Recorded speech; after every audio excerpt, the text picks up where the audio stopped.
আমাবস্যার ঘুটঘুট অন্ধকার রাত, বাইলেটাঙ্গি গ্রামের শেষ প্রান্তে সেই অভিশপ্ত বাঁশঝাড়, যেখানে বাতাসের সাথে ভেসে আসে হাসনাহিনা ফুলের তীব্র গন্ধ। সাবধান, এই গন্ধ সাধারণ কোনো ফুলের নয়, এই গন্ধে লুকিয়ে আছে মরণের ফাঁদ। একজন সহজ সরল মুমিন যুবক জয়নাল অভাবে পড়ে সে গ্রহণ করেছিল এক অচেনা সুন্দরী নারীর সাহায্য, কিন্তু সে জানত না সে নারী মানুষ নয়, সে ছিল এক মায়াবী পরী। জয়নাল কি পারবে সেই পরীর মায়াজাল ছিঁড়ে নিজের ঈমান আর সুখের সংসার বাঁচাতে, নাকি চিরতরে হারিয়ে যাবে এক অজানা অন্ধকার জগতে? সত্য ঘটনা অবলম্বনে রচিত আজকের এই লোমহর্ষক উপন্যাস মায়াবী পরীর ফাঁদ। আসসালামু আলাইকুম, ভৌতিক আসর চ্যানেলে আপনাদের সবাইকে স্বাগতম জানাচ্ছি। আজকের পুরো গল্পটির উপস্থাপনায় আমি আছি ইফতেশাম চৌধুরী ইফতি, আর ভিডিও সম্পাদনায় আছেন মোহাম্মদ জয়নাল আবেদিন সোহান। আমাদের আজকের গল্পটি শোনার পর আপনার ঈমান আরও মজবুত হবে ইনশাল্লাহ, তাই অনুরোধ রইল ভিডিওটি না টেনে শেষ পর্যন্ত দেখার। আর আপনি যদি আমাদের চ্যানেলে নতুন হয়ে থাকেন তাহলে এখনই সাবস্ক্রাইব করে বেল আইকনটি বাজিয়ে দিন। চলুন প্রবেশ করা যাক মূল ঘটনায়। আমাদের এই ঘটনাটি উত্তরের জেলার ঠাকুরগাঁওয়ের বাইলিয়াডাঙ্গি গ্রামের। এই গ্রামেই বাস করে আমাদের গল্পের নায়ক জয়নাল। জয়নাল দেখতে মাশাআল্লাহ রাজপুত্রের মতো না হলেও তার চেহারায় এক অদ্ভুত মায়া আছে। নামাজি ছেলে, মুখে সবসময় হাসি, কিন্তু জয়নালের কপালে সুখ নেই। বাবা মারা গেছে অনেক আগে, বিধবা মা আর ছোট বোন রাবেয়াকে নিয়ে তার অভাবের সংসার। কার্তিকের শেষ দিক, শীত নামতে শুরু করেছে। জয়নালদের টিনের চালের ফুটো দিয়ে হিমেল বাতাস ঘরে ঢোকে। জয়নালের মা আমিনা বেগম জীর্ণ কাঁথা মুড়ি দিয়ে শীতে কাঁপছেন। জয়নাল মায়ের পাশে বসে পায়ে তেল মালিশ করে দিচ্ছিল। মা, তোমার শরীরটা আজ বেশি খারাপ লাগছে, কাল সকালে আমি বাজারে যাব, মহাজনের গদিতে কাজ করে কিছু টাকা পেলে তোমার ওষুধ আনবো। আমিনা বেগম দুর্বল হাতে ছেলের মাথায় হাত বুলিয়ে দিলেন। বাবারে, তোর কত কষ্ট করবি, আমাদের কপালে মনে হয় সুখ নেই, ঘরে এক মুঠো চাল নেই, কাল সকালে কি খাবি? জয়নাল দীর্ঘশ্বাস ফেলে হাসার চেষ্টা করল। আল্লাহ আছেন মা, তিনি রিজিকের মালিক, তুমি চিন্তা করো না। পরদিন খুব ভোরে জয়নাল কাজের সন্ধানে বের হলো। বাইলিয়াডাঙ্গি বাজারে গিয়ে সে মহাজনের গদিতে কাজের খোঁজ করল, কিন্তু কপাল খুব খারাপ ছিল তার। সেদিন হাটের দিন না থাকায় কোনো কাজ জুটল না। সারাদিন এদিক ওদিক ঘুরেও কোনো কাজ পেল না জয়নাল। পকেটে মাত্র 10টা টাকা, এই টাকায় চাল হবে না, মায়ের ওষুধও হবে না। সন্ধ্যা ঘনিয়ে এলো, সূর্য ডুবে গিয়ে চরাচরে অন্ধকার নেমে এলো। জয়নাল হতাশ মনে বাড়ির পথ ধরল। তার বুকটা ফেটে যাচ্ছে। আজ রাতেও কি মা আর বোনকে না খেয়ে থাকতে হবে? শর্টকাট রাস্তায় তাড়াতাড়ি বাড়ি ফেরার জন্য জয়নাল গ্রামের শেষ প্রান্তের সেই পুরনো বাঁশঝাড়ের পথ ধরল। গ্রামের মানুষ, বিশেষ করে স্থানীয় রহিম কবিরাজ অনেকবার মানা করেছেন এই পথে রাতে না চলতে। কবিরাজ বলেন ওই বাঁশঝাড়ে এক মায়াবী পরী এবং বাতাস আছে, যা যুবকদের পাগল করে দেয়। কিন্তু ক্ষুধার জ্বালায় জয়নালের মনে আজ কোনো ভয় নেই। সে হাঁটছে আর বিড়বিড় করে আল্লাহর নাম জপছে। হঠাৎ বাঁশঝাড়ের মাঝখানে আসতেই এক অদ্ভুত ঘটনা ঘটল। বাতাস বন্ধ হয়ে গেল, চারপাশ কেমন যেন থমথমে হয়ে গেল। ঝিঝি পোকার ডাকও থেমে গেল। আর ঠিক তখনই জয়নালের নাকে এলো এক তীব্র সুগন্ধ। হাসনাহিনার রজনীগন্ধা ফুল একসাথে ফুটলে যেমন গন্ধ হয়, ঠিক তেমন। জয়নাল থমকে দাঁড়ালো। এত রাতে জঙ্গলে কিসের সুগন্ধ? সে একটু সামনে এগোতে দেখল পুকুর ঘাটের শান বাঁধানো সিঁড়িতে কেউ একজন বসে আছে। কুয়াশার কারণে স্পষ্ট বোঝা যাচ্ছে না। জয়নাল ভাবল গ্রামের কোনো মেয়ে হয়তো বিপদে পড়েছে। সে সাহস করে ডাক দিল, কে ওখানে? এত রাতে এই জঙ্গলের মধ্যে একা কি করছেন? ছায়ামূর্তিটি কোনো উত্তর দিল না। জয়নাল আরেকটু কাছে গেল। এবার সে স্পষ্ট দেখল এটি একটি মেয়ে, পরনে ধবধবে সাদা শাড়ি, যা চাঁদের আলোর মতো জ্বলছে। চুলগুলো এত লম্বা যে মাটির ঘাস ছুঁয়ে আছে। মেয়েটি পেট দুলে দুলে কাঁদছে। জয়নাল আবার বলল, বোন, আপনি কি পথ হারিয়ে ফেলেছেন? আপনার বাড়ি কোথায়? মেয়েটি কান্না থামিয়ে আস্তে আস্তে মুখ তুলল। জয়নাল সেই মুখ দেখে পাথর হয়ে গেল। এত সুন্দর মানুষ কি এই দুনিয়ায় হতে পারে? মেয়েটির গায়ের রং দুধে আলতা, কিন্তু তার চোখের দৃষ্টিতে এমন কিছু একটা ছিল যা দেখে জয়নালের বুকের ভেতরটা কেঁপে উঠল। মেয়েটি উঠে দাঁড়ালো, তার পায়ের নুপুর বেজে উঠল রুনঝুন রুনঝুন। সে খুব মিষ্টি ও মোহনীয় সুরে বলল, আমার নাম জান্নাত, আমি পথ হারিয়ে ফেলেছি ভাই, আমি তোমার অপেক্ষাতেই ছিলাম। জয়নাল অবাকে বলল, আমার অপেক্ষায়? কিন্তু আপনি আমাকে চেনেন কি করে? জান্নাত রহস্যময় হাসিতে বলল, আমি তোমাকে অনেকদিন ধরেই চিনি জয়নাল, আমি জানি আজ তোমার মা অসুস্থ, ঘরে খাবার নেই, আমি তোমাকে সাহায্য করতে এসেছি। জয়নাল তখনও বুঝতে পারিনি সে কেন কোনো সাধারণ মানুষের সাথে কথা বলছে না। এই সেই মায়াবী পরী যার কথা রহিম কবিরাজ সাবধান করেছিলেন। কিন্তু জান্নাতের উপর কথার জাদুতে জয়নাল যেন অবশ্যই আসছিল। জান্নাত তার আঁচল থেকে একটা পুটলি বের করে জয়নালের দিকে বাড়িয়ে দিল। নাও জয়নাল, এতে খাবার আর কিছু টাকা আছে, আজ রাতে মায়ের ওষুধ কিনে নিয়ে যাও। বাঁশঝাড়ের সেই ঘুটঘুটে অন্ধকারে দাঁড়িয়ে জয়নাল কাঁপছে। তার সামনে দাঁড়িয়ে আছে অপরূপ সুন্দরী জান্নাত। জান্নাতের হাতে সেই পুটলিটা বাড়ানো। জয়নালের মনে একদিকে মায়ের অসুস্থ মুখ, আরেকদিকে ইমানের ভয়। সে জানে অপরিচিত কারো কাছ থেকে কিছু নেওয়া ঠিক না, কিন্তু অভাব যে বড়ই কঠিন জিনিস। জান্নাত তার মায়াবী চোখে জয়নালের দিকে তাকিয়ে বলল, কি হলো জয়নাল, নিচ্ছ না কেন? তোমার মা জ্বরে কাতরাচ্ছে, এই টাকার খাবারটা নিলে তোমার মায়ের কষ্ট কমবে, আমি তো তোমার ভালোর জন্যই দিচ্ছি। জয়নালের চোখ দিয়ে পানি গড়িয়ে পড়ল। মায়ের কষ্টের কথা মনে করে সে আর না করতে পারল না। সে কাঁপা কাঁপা হাতে জান্নাতের হাত থেকে পুটলিটা নিল। জান্নাতের আঙুল জয়নালের হাতে ছোঁয়া লাগলো। জয়নাল চমকে উঠল। জান্নাতের হাতটা বরফের মতো ঠান্ডা, মনে হলো যেন কোনো মরা মানুষের শরীরে স্পর্শ করল। জান্নাত খিলখিল করে হেসে উঠল। সে হাসির শব্দে জয়নালের বুকের ভেতরটা কেঁপে উঠল। জান্নাত বলল, জয়নাল একটা কথা মনে রেখো, এই কথা কাউকে বলবে না, যদি বলো তাহলে আমি আর আসবো না, আর তোমার কপালে খুলবে না। কাল রাতে আমি আবার আসবো, তুমি আসবে তো? জয়নাল কোনো কথা বলতে পারল না। সে সম্মোহিতের মতো মাথা নাড়ল, তারপর পুটলিটা নিয়ে দৌড়ে বাড়ির দিকে রওনা হলো। বাড়িতে ফিরে জয়নাল দেখল তার মা আমিনা বেগম ব্যথায় ছটফট করছেন। ছোট বোন রাবেয়া শিওরে বসে কাঁদছেন। জয়নাল তাড়াতাড়ি পুটলিটা খুলল।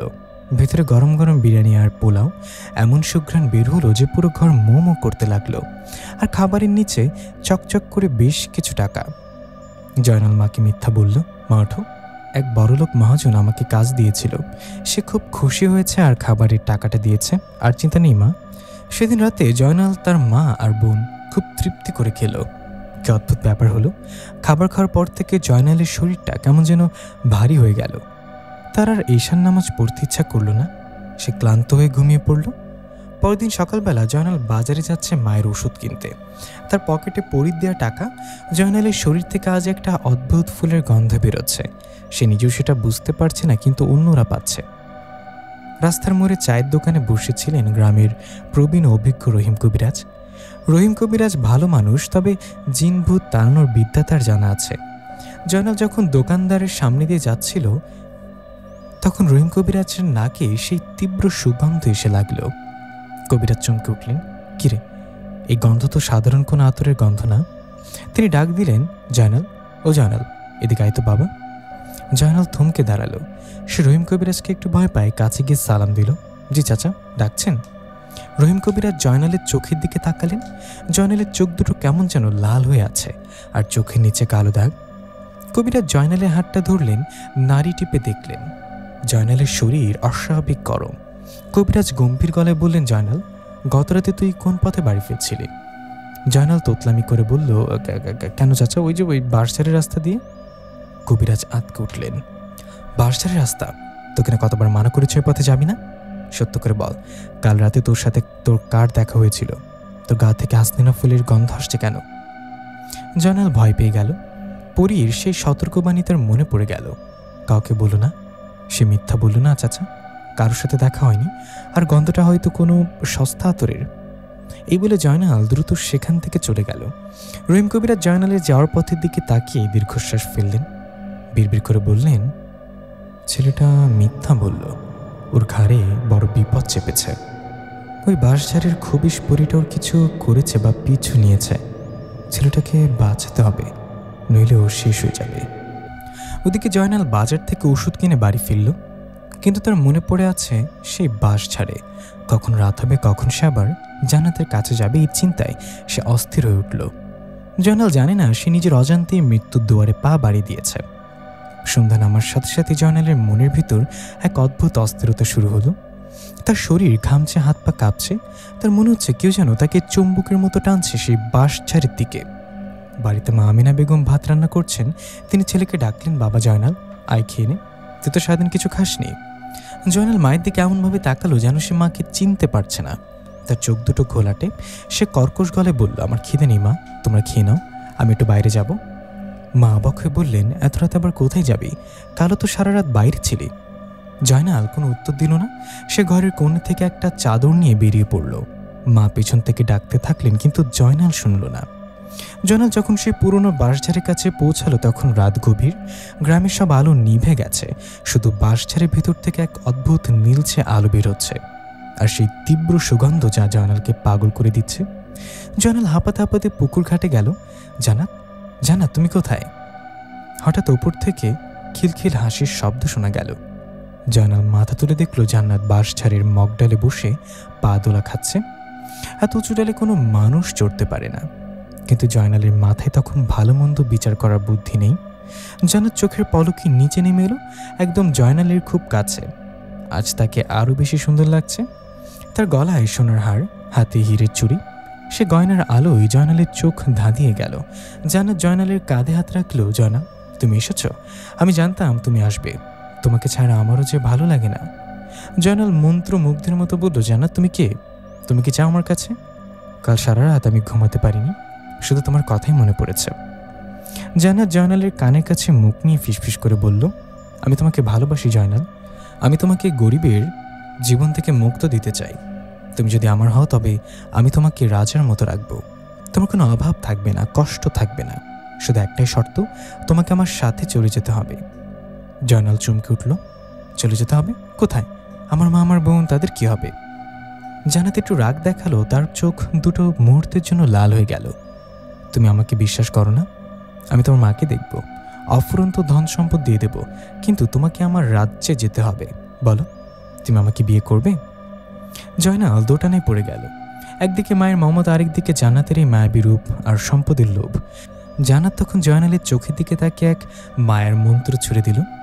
জয়নাল আর নিজেকে ধরে রাখতে পারল না। তার মনে হলো জান্নাত ছাড়া তার বেঁচে থাকা অসম্ভব। সে কাঁপা কাঁপা গলায় বলল, আমি রাজি, আমি তোমাকে বিয়ে করবো জান্নাত।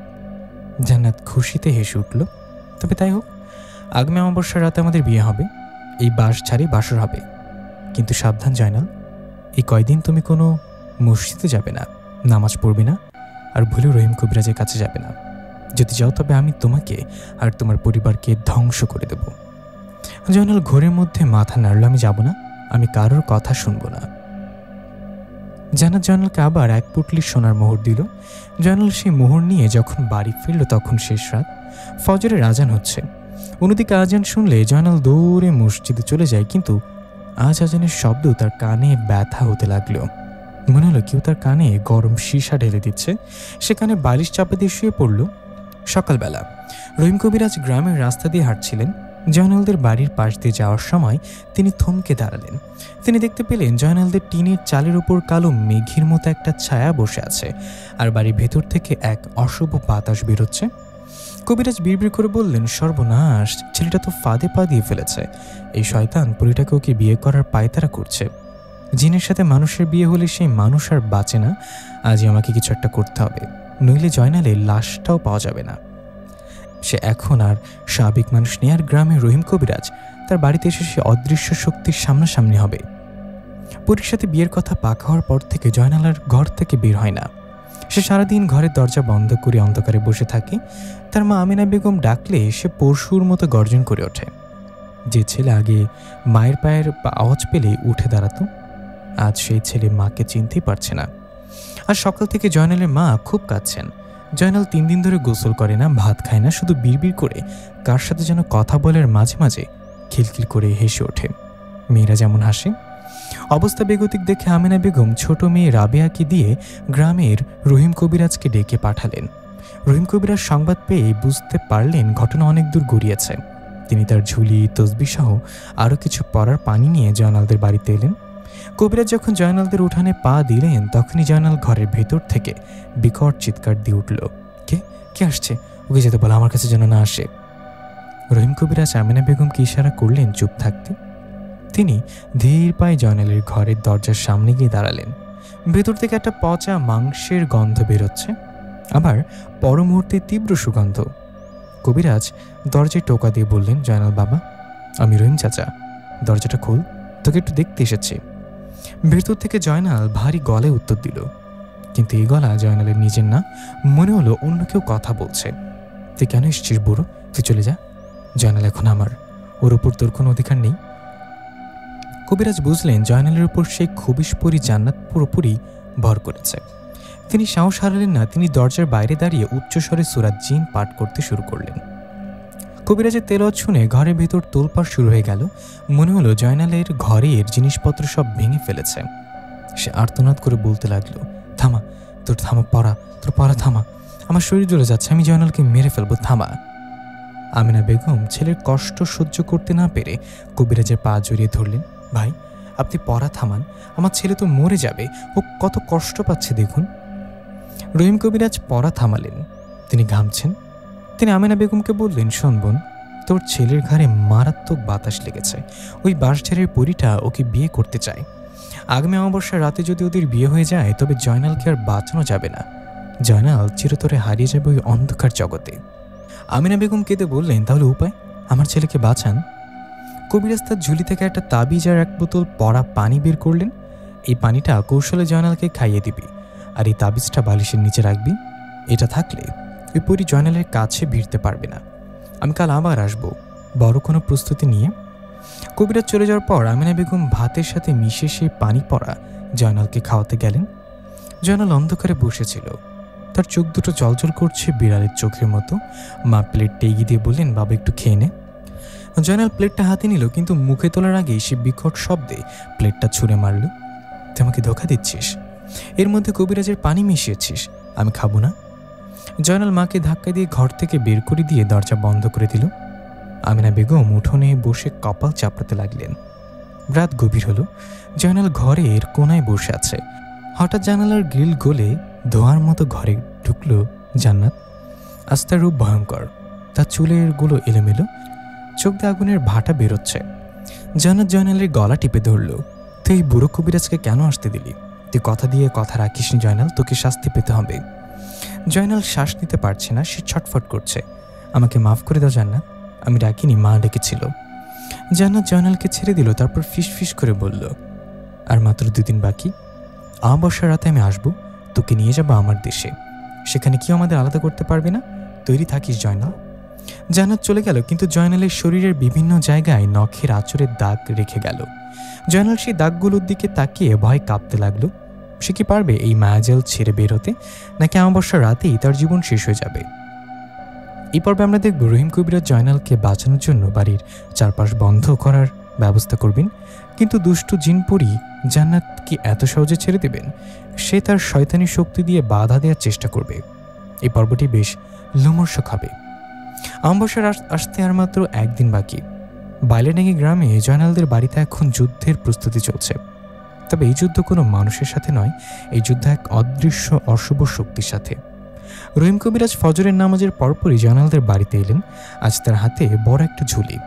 ঝুলি থেকে তিনি বের করলেন 4টা বড় লোহার পেরেক, কিছু পরা সরিষার লাল সুতোয় বাঁধা তাবিজ। আমিনা বেগমকে ডেকে বললেন, শোন বোন, আজ সন্ধ্যা নামার আগেই আমি এই বাড়িটা বন্ধ করে দেব, মানে 4 কোনায় পেরেক পুঁতে মন্ত্র পড়ে দেব, যাতে ওই খবিশ পরীটা ঘরের ভেতর ঢুকতে না পারে। কিন্তু সাবধান, সূর্য ডোবার পর এই বাড়ির সীমানার বাইরে কেউ যাবি না। যদি যাস তবে মৃত্যু নিশ্চিত। সারাদিন ধরে কবিরাজ বাড়ির চারপাশে ঘুরে ঘুরে দোয়া পড়লেন। জয়নাল ঘরের ভেতরে বন্দি। যখনই কবিরাজ বাড়ির কোনায় একটা করে লোহার পেরেক পুঁতছেন, ঘরের ভেতর থেকে জয়নাল পশুর মতো চিৎকার করে উঠছে, ওরে বাবারে, আমার বুকে পেরেক মারিস না, জ্বলে গেল, আমি তোদের ছাড়ব না। আমিনা বেগম কান্নায় ভেঙে পড়লেন। কবিরাজ ভাই, আমার ছেলেটা কি বাঁচবে না? কবিরাজ ঘাম মুছতে মুছতে বললেন, ধৈর্য ধর বোন। জয়নাল চিৎকার করছে না, চিৎকার করছে ওর ভেতরের ওই শয়তানটা। লোহার পেরেক ওর জন্য আগুনের মতো গরম। সন্ধ্যা নামল। কবিরাজ বাড়ির কাজ শেষ করে দরজার সামনে বসে রইলেন, হাতে তাসবি। তিনি আমিনা বেগম আর রাবেয়াকে বললেন, তোমরা ঘরের ভেতরে থাকো, মনে রেখো আজ রাতে নানান রকম শব্দ হবে, ভয় দেখাবে, এমনকি পরিচিত মানুষের গলার স্বরে ডাকবে। খবরদার, দরজা খুলবে না। রাত 12টা বাজতে শুরু হলো তাণ্ডব। প্রথমে জয়নালদের টিনের চালের বৃষ্টির মতো ঢিল পড়ার শব্দ হতে লাগলো ধুমধাম, অথচ বাইরে আকাশ পরিষ্কার, কোনো মানুষজন নেই। আমিনা বেগম ও রাবেয়া ভয় একে অপরকে জড়িয়ে ধরে বসে রইলেন। হঠাৎ জানালার পাশ থেকে সেই পরিচিত সুগন্ধ ভেসে এলো। তারপর শোনা গেল খুব মিষ্টি একটা সুর। আমেনা খালা, ও আমেনা খালা, দরজাটা খুলুন না, আমি এসছি, জয়নালের জন্য ওষুধ এনেছি। আমেনা বেগম চমকে উঠলেন। এই যে তার বোনের গলার স্বর। তার আপন বোন পাশের গ্রামে থাকেন। তিনি উঠে দাঁড়ালেন দরজা খোলার জন্য। ভাবলেন বোন হয়তো খবর পেয়ে এসছে, কিন্তু রাবেয়া তাকে টেনে ধরল। মাঝেও না, কবিরাজ চাচা মানা করেছেন, এত রাতে খালাম্মা আসবে না। আমিনা বেগমের হুঁশ ফিরল। তিনি বসে পড়লেন। বাইরে থেকে গলার স্বর বদলে গেল। এবার আর মিষ্টি সুর নেই, এবার শোনা গেল কুকুরের মতো গর্জন। দরজা খোল বুড়ি, তোর ছেলেকে আমি নিয়ে যাব, লোহার পেরেক দিয়ে আমাকে আটকে রাখা যাবে না। সারা রাত ধরে চললে অত্যাচার। টিনের চালে লাফালাফি, জয়নাল কাছে আঁচড় কাটার শব্দ। ঘরের ভেতর জয়নাল ছটফট করতে লাগলো। সে নিজে হাত নিজে কামড়াচ্ছে, তার চোখ দিয়ে রক্ত ঝরছে। সে বিড়বিড় করে বলছে, জানাত আসছে, আমাকে নিয়ে আসতে, আমাকে মানে নিয়ে যাবে, মা দরজাটা খুলে দে, নইলে আমাকে মেরে ফেলবে। রহিম কবিরাজ বাইরে এসে একটানা আয়াতুল কুরসি আর সূরা ফালাক নাস পড়ে ফু দিচ্ছেন। তার শরীর ঘামে ভিজে গেছে। তিনি বুঝতে পারছেন এই পরীটা সাধারণ কোনো জিন না, এটা অনেক শক্তিশালী ইফরিত জাতের জিন। একে তাড়াতে হলে সাধারণ তাবিজ কবজে কাজ হবে না। ভোরবেলার দিকে সব শান্ত হয়ে গেল। কবিরাজ ক্লান্ত শরীরে উঠে দাঁড়ালেন। তিনি আমিনা বেগমকে ডেকে বললেন, বোন, আজ রাতটা কোনো মতে পার করলাম, কিন্তু কাল হলো আমাবস্যা, কালো আসবেই, আর একা আসবে না, সাথে ওর দলের শয়তানদের নিয়ে আসবে। কালকে রাতটাই হবে জয়নালের জীবনের শেষ পরীক্ষা। কাল যদি আমরা হেরে যাই তবে জয়নালকে আর এই দুনিয়ায় পাবি না। কবিরাজ একটা দীর্ঘশ্বাস ফেলে বললেন, কাল আসরের পর জয়নালকে গোসল করিয়ে জায়নামাজে বসাতে হবে, আর আমাকে করতে হবে এক বিশেষ আয়োজন, আল্লাহ ভরসা। সূর্য উঠল ঠিকই, কিন্তু বাইলেডাঙ্গি গ্রামের এই বাড়িটির ওপর থেকে কালো মেঘ সরল না। আমাবস্যার রাত মানেই ঘুটঘুটে অন্ধকার। সে অন্ধকারে জয়নালের কপালে কি লেখা আছে, সে কি মুক্তি পাবে, নাকি জান্নাত তাকে চিরতরের জন্য নিয়ে যাবে তার মায়াবী রাজ্যে। বাইলেডাঙ্গি গ্রামে আজ আমাবস্যা। আকাশে চাঁদনি, তারারাও যেন ভয় মেঘের আড়ালে লুকিয়ে পড়েছে। জয়নালদের বাড়ির আশেপাশে এক গা ছমছমে নিরাপত্তা। এমনকি গ্রামের কুকুরগুলোর আজ ডাকছে না। প্রকৃতির নীরবতা বলে দিচ্ছে বড় কোনো ঝড় আসছে। আছরের নামাজের পর রহিম কবিরাজ জয়নালকে জোর করে গোসল করালেন, তবে সাধারণ পানি দিয়ে নয়, বড়ই পাতার পানি আর পরা পানি মিশিয়ে। জয়নাল গোসল করতে চাচ্ছিল না। পানি গায়ে লাগতেই সে এমনভাবে চিৎকার করে উঠল যেন তার গায়ে ফুটন্ত গরম তেল ঢেলে দেওয়া হয়েছে। জ্বলে গেল, আমার শরীর পুড়ে গেল, তোর আমাকে মারিস না। চারজন লোক মিলে তাকে চেপে ধরে গোসল করালো। এরপর তাকে জোর করে ঘরের মাঝখানে একটা জায়নামাজে বসানো হলো। রহিম কবিরাজ আমিনা বেগমকে বললেন, বোন, আজ রাতে চোখের পলক ফেলবি না। জয়নালের দুই পাশে আমি আগরবাতি জ্বালিয়ে দিচ্ছি। আমি যতক্ষণ কোরআন তেলাওয়াত করব ততক্ষণ ওই শয়তানপরী ঘরের ভেতর ঢুকতে পারবে না। কিন্তু সাবধান, জয়নাল যদি জায়নামাজ থেকে উঠে ঘর থেকে বেরিয়ে যায় তবে তাকে আর ফেরানো যাবে না। সন্ধ্যা পেরিয়ে রাত 10টা বাজল। জয়নাল জায়নামাজে বসে কাঁপছে। তার চোখ বন্ধ, মুখ দিয়ে ফেনা বেরোচ্ছে।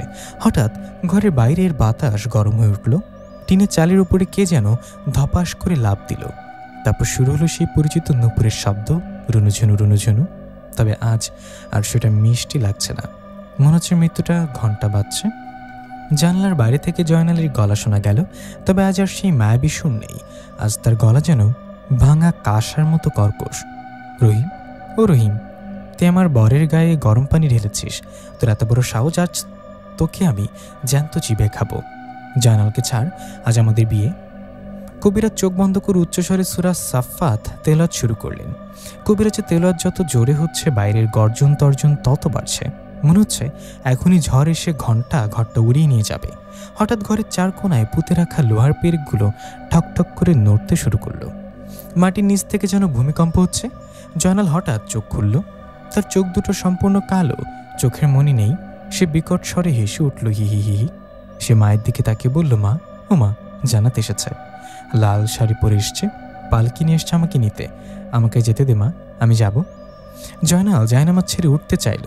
আমিনা বেগম আর রাবেয়া তাকে জাপটে ধরে রাখল। জয়নাল শরীরে অসুরের মতো শক্তি ফিরে পেল। সে এক ধাক্কায় বোন রাবেয়াকে ছিটকে ফেলে দিল। সর, আমাকে যেতে দে।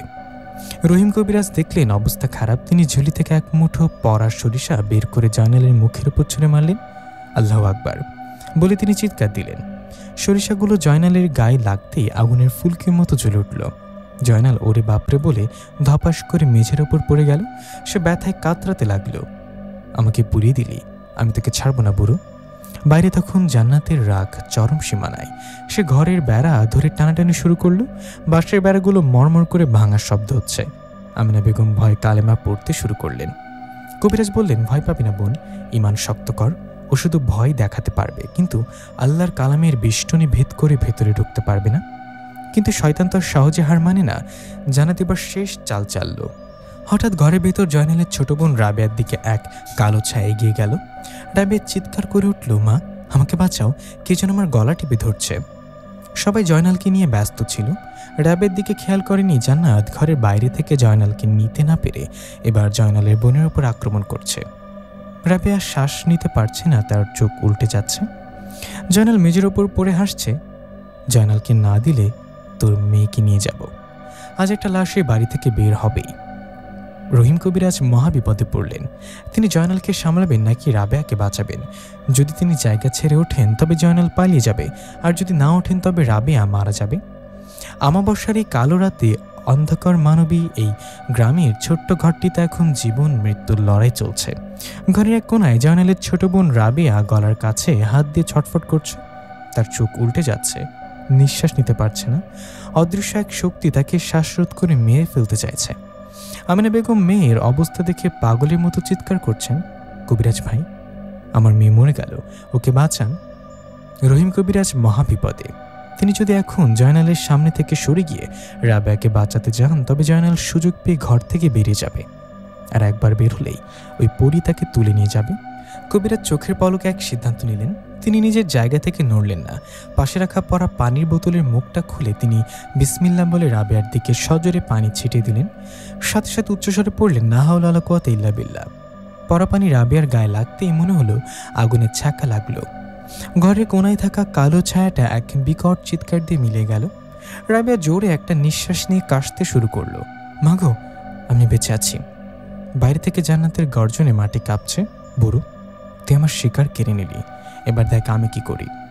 হঠাৎ ঘরের চালের ওপর দাও দাও করে আগুন জ্বলে ওঠার শব্দ হলো। ঘরের ভেতরে ধোঁয়ায় ভরে গেল। জানলার ফাঁক দিয়ে দেখা গেল বাইরে গনগনে আগুন জ্বলছে। জয়নাল চিৎকার করে উঠল, ঘর পুড়ছে, মা পাল, আমি পুড়ে গেলাম। জয়নাল পাগলের মতো দরজার দিকে ছুটল।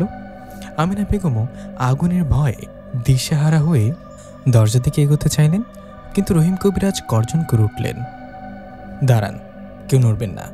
এটা আসল আগুন না, এটা ওই শয়তানের মায়া। আপনাদের ভয় দেখিয়ে ঘর থেকে বের করতে চাই। আগুনের দিকে তাকাবেন না, চোখ বন্ধ করে কালেমা পড়ুন।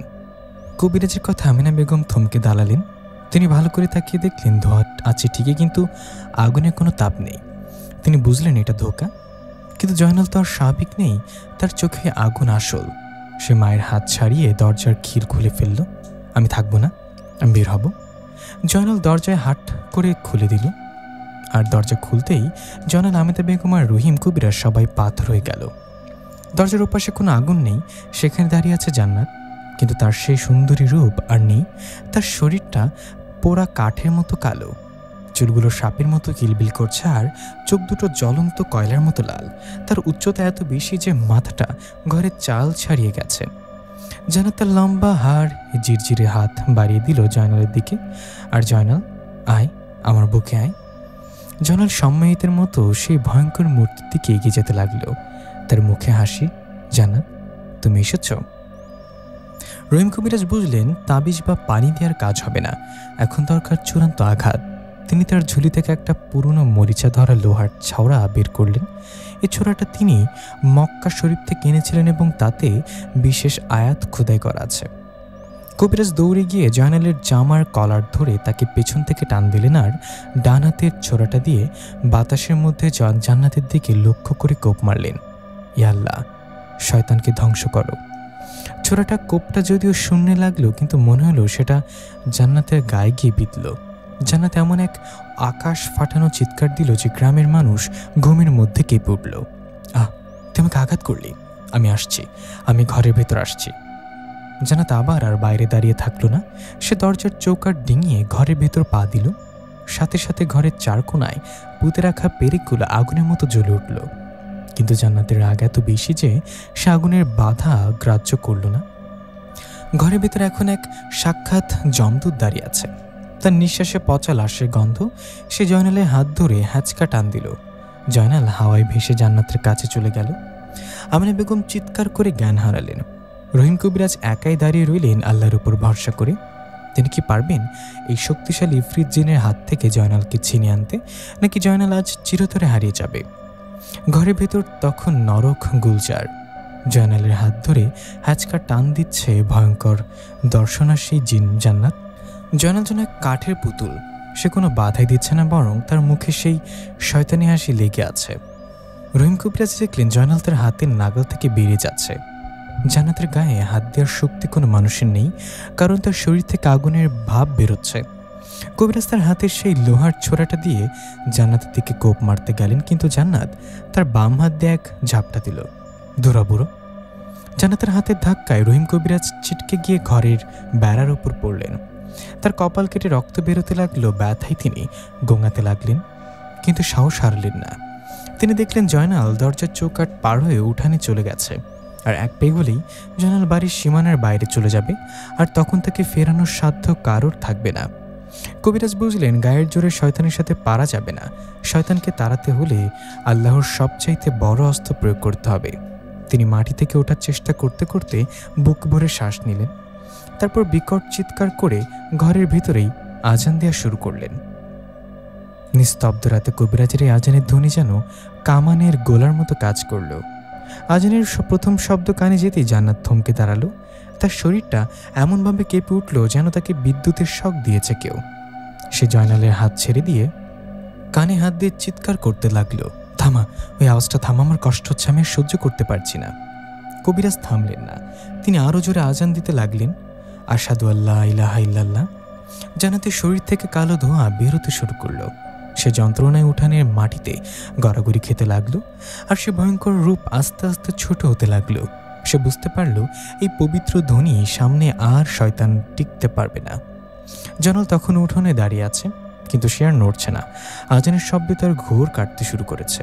সে ফ্যালফ্যাল করে তাকিয়ে দেখল তার সামনে এক কুৎসিত কালো ছায়া ছটফট করছে। জয়নাল বিড়বিড় করে বলল, মাগো। আজান শেষ হওয়ার আগেই জান্নাত এক বিকট গর্জন দিল, রহিম, আজ তুই জিতে গেলি, কিন্তু আমি জয়নালকে ছাড়ব না। আমি আবার আসব, আমি আবার আসব। এই বলে জান্নাত কালো ধোয়ার কুণ্ডলী হয়ে বাতাসের সাথে মিলে গেল। সাথে সাথে ঘরের চারপাশের সেই গুমট ভাবটা কেটে গেল। ভোরের ঠান্ডা বাতাস বইতে শুরু করলো। জান্নাত চলে যাওয়ার সাথে সাথেই জয়নাল জ্ঞান হারিয়ে ধপাস করে উঠোনের মাটিতে পড়ে গেল। রহিম কবিরাজ কোনো মতো উঠে দৌড়ে গেলেন জয়নালের কাছে। জয়নালের নাকে হাত দিয়ে দেখলেন শ্বাস চলছে, কিন্তু খুব ধীরে। জয়নালের সারা গায়ে কালো কালো দাগ, যেন আগুনে পড়ে গেছে। ততক্ষণ আমিনা বেগমের জ্ঞান ফিরেছে। তিনি উঠোনে এসে ছেলের অবস্থা দেখে কান্নায় ভেঙে পড়লেন। আমার ছেলেটা কি মরে গেল ভাই? কবিরাজ বললেন, না বোন, জয়নাল বেঁচে আছে। আল্লাহ আজ ওকে নতুন জীবন দিলেন। আজ আর না দিলে ওকে বাঁচানো যেত না। তবে শয়তান যাওয়ার সময় ওর শরীরে অনেক ক্ষতি করে দিয়ে গেছে। ওকে সুস্থ হতে অনেক সময় লাগবে। ভোরের আলো ফুটল। গ্রামের মানুষ কবিরাজের আজানের শব্দ শুনে ছুটে এলো। তারা এসে দেখলো জয়নাল উঠোনে পড়ে আছে। বাড়িঘর তছনছ, আর রহিম কবিরাজ রক্তাক্ত অবস্থায় বসে আছেন। সবাই ধরাধরি করে জয়নালকে ঘরে তুলল। জয়নাল বেঁচে গেছে ঠিকই, কিন্তু সে আর কথা বলে না। সে ফ্যালফ্যাল করে তাকিয়েই থাকে। গ্রামের মানুষ বলাবলি করতে লাগলো, জান্নাতপুরি জয়নালের জান নিয়ে নিতে পারেন ঠিকই, কিন্তু জয়নালের মনটা সাথে করে নিয়ে গেছে। এখন জয়নালকে পুরোপুরি সুস্থ করতে হলে কবিরাজকে শেষ একটা কাজ করতে হবে। সে বাঁশঝাড়ের আস্তানা ধ্বংস করতে হবে। কিন্তু এটা কি এত সহজ? অমাবস্যা সে ভয়ঙ্কর রাতের পর 3 দিন কেটে গেছে। জয়নাল বেঁচে আছে ঠিকই, কিন্তু সে এখন জীবন্ত লাশ। সে কথা বলে না, খায় না, চোখের পাতা ফেলে না। সারাদিন জানালার দিকে তাকিয়ে থাকে, যেন কারোর আসার অপেক্ষা করছে। আমিনা বেগম ছেলের মুখে একটু পানি দেওয়ার চেষ্টা করছেন, কিন্তু জয়নাল দাঁতের দাঁত চেপে আছে। রহিম কবিরাজ প্রতিদিন এসে জয়নালকে দেখছেন। আজ তিনি জয়নালের কপালে হাত রেখে চমকে উঠলেন। জয়নালের শরীর বরফের মতো ঠান্ডা, কিন্তু কপাল আগুনের মতো গরম। কবিরাজ গম্ভীর মুখে বললেন, বোন, জয়নালকে বাঁচানো কঠিন হয়ে পড়েছে। ওই শয়তান পরীটা যাওয়ার সময় জয়নালের শরীরের ভেতর একটা গিট লাগিয়ে দিয়ে গেছে। ও জয়নালের প্রাণ নিতে পারেনি, কিন্তু মনটা আটকে রেখেছে।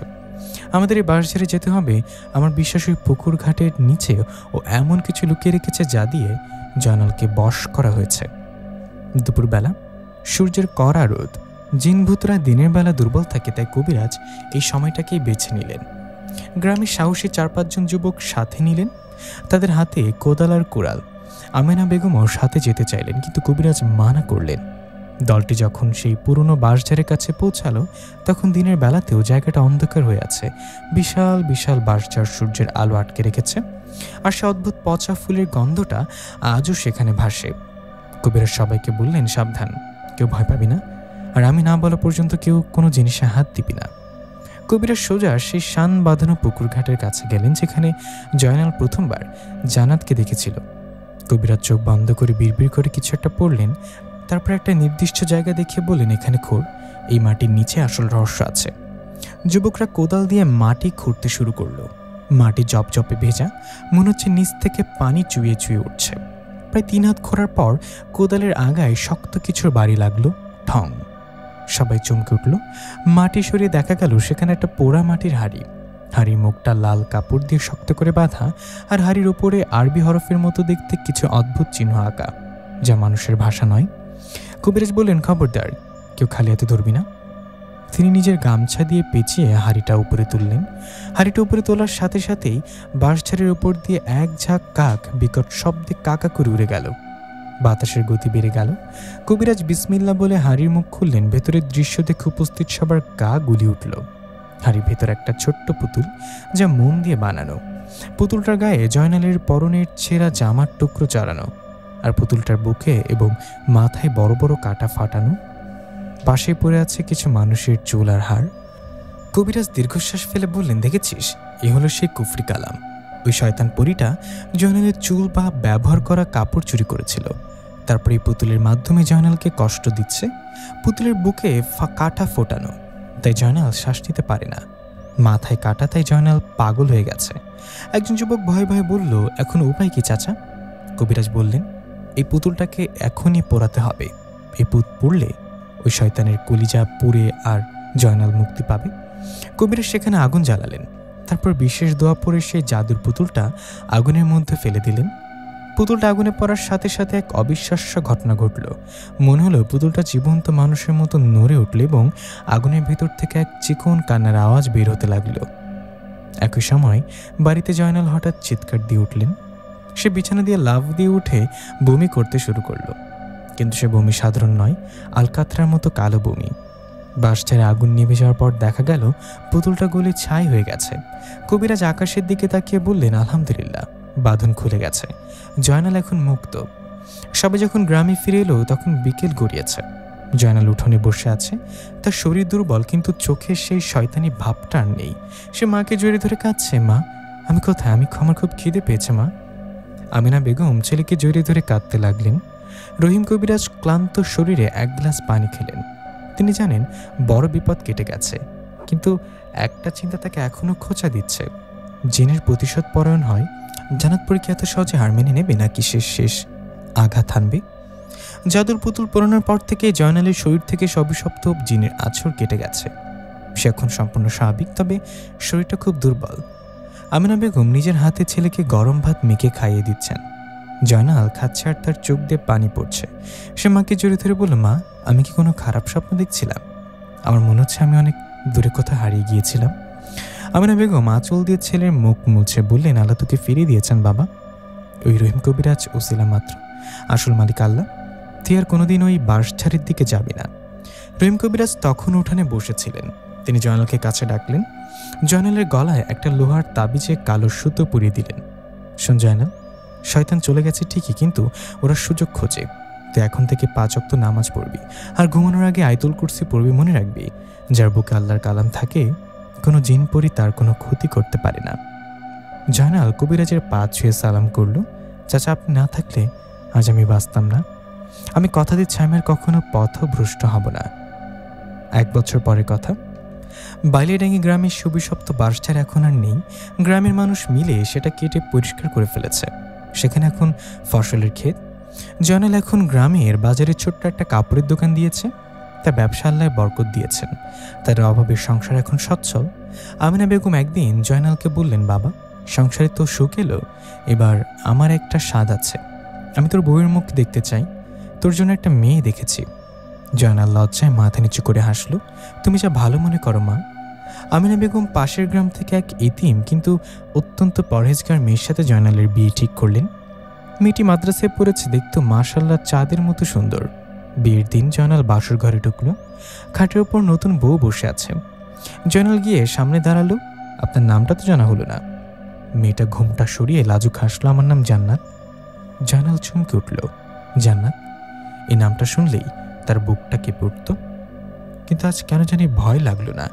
এই জান্নাতের চোখে কোনো মায়া বা ছলনা নেই, আছে পবিত্রতার লজ্জা। জয়নাল মুচকে এসে বলল, আল্লাহ আমাকে এক মায়াবী জান্নাতের পরী হাত থেকে বাঁচিয়েছে, এক সত্যিকারের জান্নাতের হাতে তুলে দিয়েছে। তুমি আমার সুখের জান্নাত। জয়নালের স্ত্রী জান্নাত বুঝল না স্বামী কি বলছে, কিন্তু সে জয়নালের হাতটা শক্ত করে ধরল। জয়নাল বুঝল এই স্পর্শ ঠান্ডা নয়, এই স্পর্শে উষ্ণতা আছে, জীবন আছে। জয়নাল আর জান্নাতের সংসার সুখ ও শান্তিতে ভরে উঠল। রহিম কবিরাজ মাঝে মাঝে তাদের দেখতে আসেন আর দোয়া করেন, আর জয়নাল সে এখন গ্রামের যুবকদের সাবধান করে দেয় যেন কেউ লোভে পড়ে বা রুহের মোহে পড়ে আল্লাহর পথ থেকে সরে না যায়। জয়নাল আর জান্নাতের বিয়ের পর 1 বছর কেটে গেছে। তাদের সংসারটা সত্যি জান্নাতের মতো সুখের। জয়নাল এখন 5 ওয়াক্ত নামাজ জামাতে পড়ে, আর তার স্ত্রীও জান্নাতও খুব পর্দাশীল। সামনে কুরবানির ঈদ। জয়নাল তার গর্ভবতী স্ত্রী জান্নাতকে নিয়ে খুব সাবধানে থাকে। রহিম কবিরাজ আগেই বলে দিয়েছিলেন, বৌমা যখন সন্তান সম্ভব হবে তখন একটু সাবধানে রেখো, কারণ শয়তানি শক্তি এই সময় দুর্বল মানুষের উপর আছর করতে চায়। একদিন গভীর রাত, জয়নাল গভীর ঘুমে আচ্ছন্ন। হঠাৎ জান্নাতের ঘুম ভেঙে গেল। তার মনে হলো জানালার ওপাশে কে যেন দাঁড়িয়ে আছে। জান্নাত ভাবলো হয়তো মনের ভুল। সে পাশে ফিরতে যাবে, ঠিক তখনই তার নাকে এলো সে পরিচিত হাসনাইনা ফুলের তীব্র গন্ধ। যে গন্ধ জয়নাল পেত। জান্নাত জানলার দিকে তাকাতেই তার রক্ত হিম হয়ে গেল। সে দেখল জানলার গ্রিল ধরে এক নারী দাঁড়িয়ে আছে। তার চুলগুলো বাতাসে উঠছে আর চোখ দুটো জ্বলন্ত কয়লার মতো লাল। সে নারীটি জান্নাতের দিকে তাকিয়ে ফিসফিস করে বলল, তুই আমার জয়নালকে কেড়ে নিয়েছিস, আবার তোর নামও জান্নাত। তোর এত বড় সাহস, আমি তোকে আর তোর পেটের বাচ্চাকে শেষ করে দেব। জান্নাত ভয়ে চিৎকার দিতে চাইল, কিন্তু তার গলা দিয়ে কোনো আওয়াজ বের হলো না। মনে হলো কেউ তার গলা টিপে ধরেছে। সে হাত পা ছুটতে লাগলো। পাশেই জয়নাল ঘুমের ঘরে স্ত্রীর গঙ্গানি শুনতে পেল। জয়নাল ধরফর করে উঠে বসলো। জান্নাত, কি হচ্ছে তোমার? জান্নাত কাঁপতে কাঁপতে জানালার দিকে আঙুল দেখালো। জয়নাল জানালার দিকে তাকালো, কিন্তু সেখানে কেউ নেই। শুধু সেই তীব্র ফুলের ঘ্রাণটা, গন্ধটা ঘরের বাতাসে ভেসে বেড়াচ্ছে। জয়নাল বুঝতে পারল সর্বনাশ, সে শয়তান পরীটা আবার ফিরে এসেছে। এতদিন সে সুযোগ খুঁজছিল, আজ তার স্ত্রীর নাম আর গর্ভের সন্তানের কারণে সে আবার আক্রমণ করেছে। পরদিন সকালবেলা জয়নাল রহিম কবিরাজের কাছে ছুটল। কবিরাজ সব শুনে কপালে হাত দিলেন। জয়নাল, আমি তো আগেই ভয় পাচ্ছিলাম। ইফরিত জিনেরা সহজে হার মানে না। ও প্রতিশোধ নিতে এসছে, ও তোর বউয়ের ক্ষতি করতে চায়। আজ রাতে আমাদের সাবধান হতে হবে। তোর বউকে এক মুহূর্তের জন্য একা রাখা যাবে না। সেদিন দুপুরবেলা জান্নাত পুকুর ঘাটে বসে হাত মুখ ধুচ্ছিল। জয়নাল তখন মসজিদের জোহরের নামাজ পড়তে গেছে। বাড়িতে শুধু জয়নালের বৃদ্ধ মা। জান্নাত পানি তোলার জন্য সেই নিচু হলো। হঠাৎ পানির ভেতর থেকে একজোড়া কালো হাত উঠে এসে জান্নাতের পা ধরে হ্যাঁচকা টান দিল। আহ বলে জান্নাত পানিতে পড়ে গেল। সে সাঁতার জানে, কিন্তু মনে হচ্ছে পানির নিচ থেকে কেউ তাকে টেনে পাতালের দিকে নিয়ে যাচ্ছে। জান্নাত বাঁচার জন্য হাত পা ছুটছে, নাক মুখ দিয়ে পানি ঢুকছে। সে মনে মনে আল্লাহকে ডাকছে, হে আল্লাহ, আমাকে বাঁচাও, আমার অনাগত সন্তানকে বাঁচাও। ঠিক সেই সময় জয়নালের মা দূর থেকে দেখলেন বোমা পানিতে হাবুডুবু খাচ্ছে। তিনি চিৎকার করে গ্রামের মানুষকে ডাকলেন, বাঁচাও, আমার বৌমা ডুবে যাচ্ছে। গ্রামের মানুষ কি সময়মতো জান্নাতকে বাঁচাতে পারবে, নাকি সেই শয়তান পুরী জান্নাতকে পানির নিচে তার রাজ্যে নিয়ে যাবে? আর জয়নাল ফিরে এসে কি দেখবে? জয়নালের মায়ের চিৎকারে গ্রামের মানুষ দৌড়ে এসে পুকুরে ঝাঁপ দিল। অনেক ধস্তাধস্তির পর তারা জান্নাতকে পানি থেকে তুলল। জান্নাত তখন অচেতন আর তার পেট ভর্তি পানি। কিন্তু অদ্ভুত ব্যাপার হলো, জান্নাতের পায়ের গোড়ালিতে কালশিটে দাগ, যেন শক্ত কোনো হাতের 5 আঙুল সেখানে বসে গেছে। খবর পেয়ে জয়নাল মসজিদ থেকে পাগলের মতো ছুটে এলো। জান্নাতকে কোনো মতে সুস্থ করে ঘরে তোলা হলো, কিন্তু জ্ঞান ফেরার পর থেকেই জান্নাত কেমন যেন বদলে গেছে। সে কারোর সাথে কথা বলছে না, শুধু এক দৃষ্টিতে জানালার দিকে তাকিয়ে আছে, আর তার শরীর থেকে সেই পরিচিত হাসনিনা ফুলের গন্ধ বেরোচ্ছে। রহিম কবিরাজ খবর পেয়ে বিকেলে এলেন। তিনি জান্নাতের ঘরে ঢুকতেই জান্নাত হিংস্র বাঘের মতো গর্জন করে উঠল, বেরো বেরো এখান থেকে, তুই আমাকে পানিতেও শান্তিতে থাকতে দিবি না। জয়নাল চমকে উঠল, জান্নাত তুমি কবিরাজ চাচার সাথে এভাবে কথা বলছো কেন? জান্নাত এবার জয়নালের দিকে তাকালো, তার চোখের মনি ঘুরছে না। সে কর্কশ গলায় বলল, আমি তোর জান্নাত না রে বোকা। তোর জান্নাত এখন পানি নিচে আমার জিম্মায় আছে। আমি ওর শরীরে ঢুকেছি ওর পেটের বাচ্চাটাকে শেষ করার জন্য। তুই আমাকে বিয়ে করিসনি, তাই তোর বংশ আমি রাখবো না। রহিম কবিরাজ জয়নালকে ইশারা করলেন কাছে না যেতে। তিনি গভীর মুখে বললেন, জয়নাল, বিপদ সীমার বাইরে চলে গেছে। ওই পরীটা এবার তোর বউয়ের শরীরে ভর করেছে।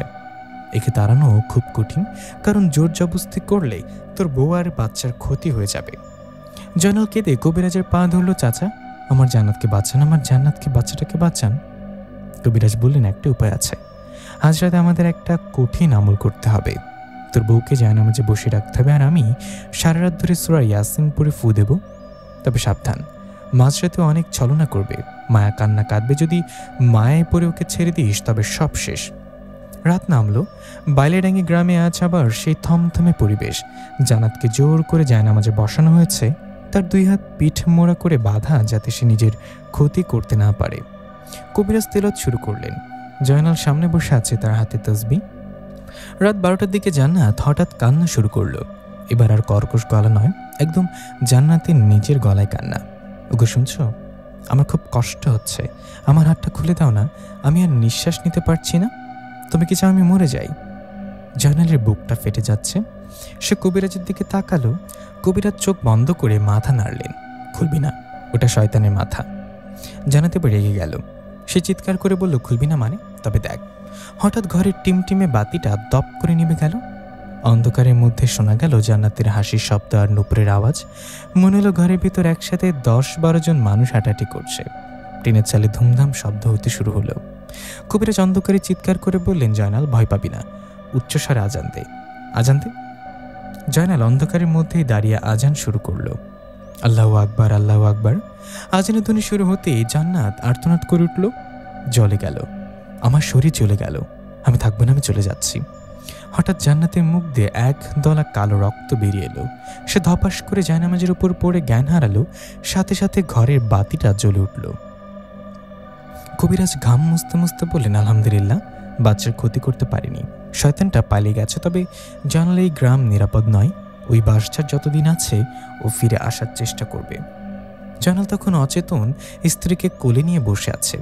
সে সিদ্ধান্ত নিল সেই গ্রাম ছেড়ে দেবে না, বরং এই অভিশপ্ত বাসঝাড়কে চিরতরে ধ্বংস করবে।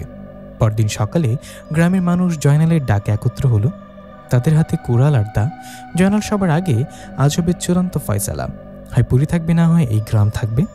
পরদিন সকালবেলা বাইলেরাঙ্গি গ্রামে আজ শ্বাস রব। জয়নালের ডাকে গ্রামে প্রায় 50 জন সাহসী যুবক কুড়াল দা আর শাবল নিয়ে সে অভিশপ্ত বাসঝাড়ের সামনে জড়ো হয়েছে। সবার সামনে দাঁড়িয়ে আছে রহিম কবিরাজ আর জয়নাল। কবিরাজ সবাইকে সাবধান করে দিলেন, শোন বাবারা, আজ আমরা শুধু গাছ কাটতে আসিনি, এক শয়তানি শক্তির বাসা ভাঙতে এসেছি। গাছ কাটার সময় অদ্ভুত আওয়াজ হবে, ভয় দেখাবে, এমনকি গাছের গা বেয়ে রক্ত পড়তে পারে। খবরদার, কেউ ভয় পেয়ে পিছু ছুটবি না। সবাই উচ্চস্বরে আল্লাহর জিকির করবি। সবাই সমস্বরে বলে উঠল, আল্লাহু আকবার। প্রথম কোপটা জয়নালি মারল। সে বাঁশঝাড়ের সবচেয়ে পুরোনো আর মোটা বাঁশটাতে বিসমিল্লাহ বলে কোপ দিল। আশ্চর্য বিষয়, কোপ মারার সাথে সাথে বাঁশটা ফেটে সেখান থেকে রক্তের মতো লাল কষ গড়িয়ে পড়তে লাগলো। আর বাঁশঝাড়ের ভেতর থেকে এক করুণ কান্নার সুর ভেসে এলো, ওরে আমার ঘর ভাঙিস না, আমি তোদের অভিশাপ দেব। গ্রামের কয়েকজন যুবক ভয় পেয়ে পিছিয়ে গেল, কিন্তু রহিম কবিরাজ হুঙ্কার দিয়ে উঠলেন, থামবি না, এটাই সুযোগ, ও দুর্বল হয়ে গেছে, চালাও কুড়াল। শুরু হলো মহাযুদ্ধ। একদিকে যুবকরা বাঁশ কাটছে, অন্যদিকে অদৃশ্য শক্তি তাদের ওপর ঢিল ছুটছে, ধুলো উড়াচ্ছে। হঠাৎ আকাশ কালো হয়ে ঝড় উঠল। দিনের বেলাতেই রাতের অন্ধকার নেমে এলো। বাঁশঝাড়ের ভেতর থেকে হাজার হাজার সাপ বেরিয়ে এলো।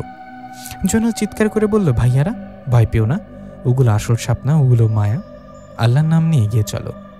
জয়নালের কথায় সাহস পেয়ে সবাই দ্বিগুণ উৎসাহে বাঁশ কাটতে লাগলো। অবশেষে কবিরাজ বাঁশঝাড়ের ঠিক মাঝখানে একটি কালো রঙের অদ্ভুত বাঁশ দেখতে পেলেন। তিনি বুঝলেন এটাই ওই পরীর প্রাণভোমরা। কবিরাজ জয়নালকে ইশারা করলেন। জয়নাল ওই কালো বাঁশটা কাটা ওটাতেই সব নষ্টের মূল। জয়নাল দৌড়ে গিয়ে সে কালো বাঁশটিতে আঘাত করল। প্রথম আঘাতে মনে হলো আকাশ ভেঙে বজ্রপাত হলো। বাঁশঝাড়ের ভেতর থেকে সেই পুরী জান্নাতের ভয়ঙ্কর মূর্তি ভেসে উঠল। সে আর্তনাদ করে বলল, জয়নাল, তুই আমাকে মারিস না, আমি চলে যাচ্ছি, আমি আর আসবো না। জয়নাল থামল না। সে চিৎকার করে বলল, তোর জন্য আমার মা কেঁদেছে, আমার বউ মৃত্যুর দোহারে গেছে, তোর ক্ষমা নেই। জয়নাল সজোরে শেষ কোপটি মারল। কালো বাঁশটি মরমর করে ভেঙে পড়ে গেল। সাথে সাথেই এক বিকট চিৎকার দিয়ে সে ছায়ামূর্তিটা আগুনের কুণ্ডলী হয়ে জ্বলে উঠল এবং বাতাসের সাথে মিলিয়ে গেল। মুহূর্তের মধ্যে ঝড় থেমে গেল, কালো মেঘ সরে গিয়ে ঝলমলে রোদ উঠল। গ্রামের মানুষ অবাক হয়ে দেখল, এতদিনের অন্ধকার বাঁশঝাড়টা এখন আলোয় ঝলমল করছে। সে পচা গন্ধটা আর নেই। রহিম কবিরাজ মাটির দিকে তাকে আলহামদুলিল্লাহ বললেন। গ্রাম এখন মুক্ত, ও আর কোনোদিন ফিরতে পারবে না। 6 মাস পরের কথা। বালিডাঙ্গি গ্রামে সে জায়গায় এখন আর বাঁশঝাড় নেই। সেখানে এখন সবুজে ঘেরা ফসলের ক্ষেত। জয়নাল আর তার স্ত্রী জান্নাতের কোল আলো করে এসছে এক ফুটফুটে পুত্র সন্তান। জয়নাল ছেলের নাম রেখেছেন বিজয়, শয়তানের বিরুদ্ধে ইমানের বিজয়ের প্রতীকী হিসেবে। জয়নাল এখন তার ছেলের স্ত্রীকে নিয়ে সুখে শান্তিতে বসবাস করছে। মাঝে মাঝে জয়নাল যখন ওর ওই ক্ষেতের পাশ দিয়ে যায়, তখন আর মনে পড়ে সে ভয়াল দিনগুলোর কথা। সে আকাশের দিকে তাকে আল্লাহর শুকরিয়া আদায় করে। সে মানুষকে বলে, ভাই, লোভ আর মোহ মানুষকে ধ্বংস করে, আর ঈমান মানুষকে রক্ষা করে। শয়তান যতই শক্তিশালী হোক, আল্লাহর রহমতের কাছে সে তুচ্ছ।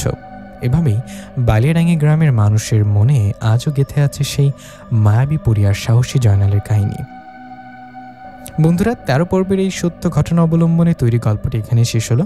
এই গল্প আমাদের শেখায়, বিপদ যতই বড় হোক, আল্লাহর উপর ভরসা রাখলে মুক্তি মিলবেই। জয়নাল যেমন তার পরিবার থেকে রক্ষা করেছে, তেমনি আমাদের উচিত অন্যায়ের বিরুদ্ধে রুখে দাঁড়ানো। গল্পটি কেমন লাগলো কমেন্ট করে জানান। ভালো লাগলে লাইক দিন এবং শেয়ার করুন। এমন আরও রোমাঞ্চকর ইসলামিক গল্প শুনতে ভৌতিকাস্বর চ্যানেলটি সাবস্ক্রাইব করে বেল আইকনটি বাজিয়ে দিন। দেখাবে নতুন কোনো গল্পে। আল্লাহ হাফিজ। সেই সাথে সবাই ভালো থাকবেন, সুস্থ থাকবেন।